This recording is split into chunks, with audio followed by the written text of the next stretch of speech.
हात खाली बिन म्हणून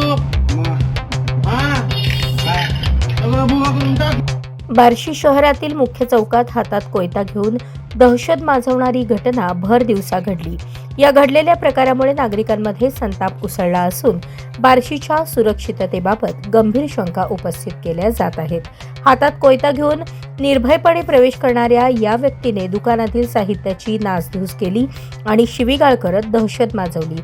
अशा घटना वारंवार घडूनही आरोपी बिनदिक्कत फिरत असल्याने गुन्हेगारांच्या मनातील पोलिसांचा धाक कमी झाल्याची चर्चा सुरू आहे. उपलब्ध सीसीटीव्ही पुराव्यानंतरही पोलिसांकडून ठोस कारवाईची अपेक्षा व्यक्त केली जात असून व्यापारी वर्गात तीव्र नाराजी उसळली आहे. आरोपीवर तातडीने कठोर कारवाई न झाल्यास पोलीस प्रशासनाविरोधात जनक्षोभ निर्माण होण्याची शक्यता व्यापाऱ्यांनी व्यक्त केली. शहरात कायद्याचे राज्य प्रस्थापित करण्यासाठी अशा गुंडांना आळा घालणे अत्यावश्यक असल्याचे नागरिकांचे मत आहे.